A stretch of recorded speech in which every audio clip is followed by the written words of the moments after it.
Okay, this section 5.3 is on covalent bonds. Covalent bonds are unlike ionic bonds in that covalent bonds share electrons. So a molecule, you should know that a molecule is a neutral group of atoms joined by covalent bonds, like water is a molecule. A double bond is when atoms share two pairs of electrons, and it has to be two pairs. So think like shoes, where you actually have two individual shoes, but it's one pair. So it's got to be a double bond is when it shares two pairs of electrons.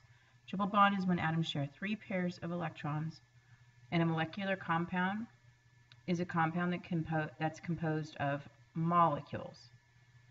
A polar bond is when electrons are shared unequally, and a nonpolar bond is when a covalent bond is when electrons are shared equally.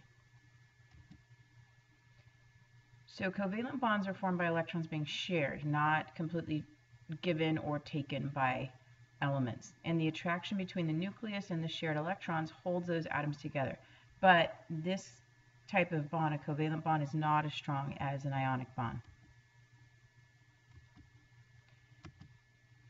Okay, so the force that holds atoms together in a covalent bond is the attraction of each atom's nucleus for the shared pair of electrons. So what happens if I have fluorine here, it has 7 valence electrons, and I have fluorine over here, it has 7 valence electrons. You can see how it fits like a puzzle together. And what happens is if you cover this fluorine on the right, the fluorine on the left thinks it has 8 electrons in the outermost level. And the same thing, if you cover the fluorine on the left, then the fluorine on the right thinks it has 8 electrons because of that shared pair. So the oxygen atom in water and nitrogen atom in ammonia each have 8 valence electrons as a result of forming covalent bonds. So if I had, for instance, nitrogen, this is all ammonia, nitrogen here, nitrogen has 5 valence electrons. So if I plug in 3 hydrogen, 1, 2, and 3, hydrogen, remember, hydrogen is special, it's full with just 2 in the outer level. So hydrogen is satisfied, this hydrogen is satisfied, and this hydrogen is satisfied.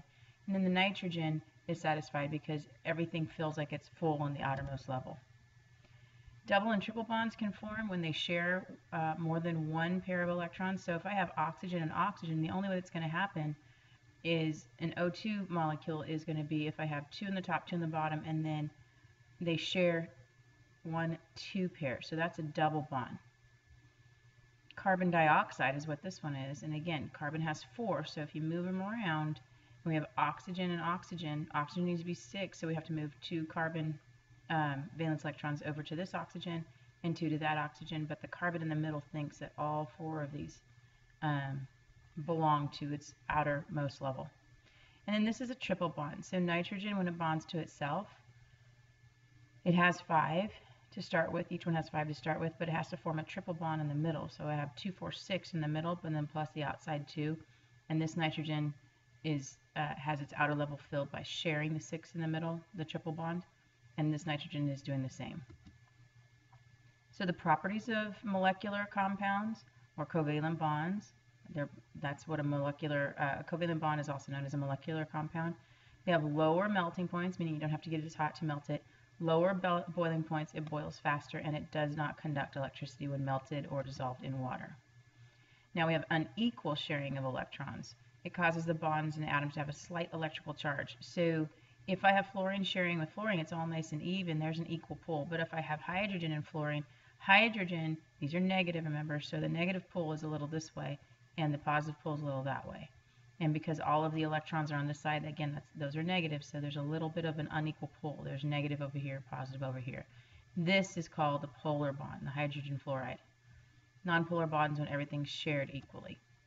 So if I have carbon dioxide here, same thing, it's a nice even bond. So this is a nonpolar molecule, but if I have water, it's slightly positive and slightly negative in, so they pull towards the oxygen because there's more electrons over there, and that's a polar bond. If we have a polar bond, we do end up with one side that's slightly positive and one side that's slightly negative.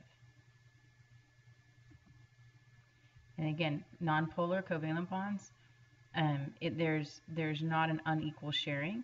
So if you look in the picture here, It's divided as it is a carbon dioxide is a non-polar molecule, and it has no positive or negative end because the negatives on each side balance out the positive in the middle. So because of this, there's little attraction between carbon dioxide models, one carbon dioxide model and another carbon dioxide model. If we go back, water, because it's positive here and negative here, if you had another water molecule over here, you could see that the negative would be attracted to the positive. So there is an attraction towards each other when you have a polar bond. And this is a little activity we'll probably end up doing in class. And that's it.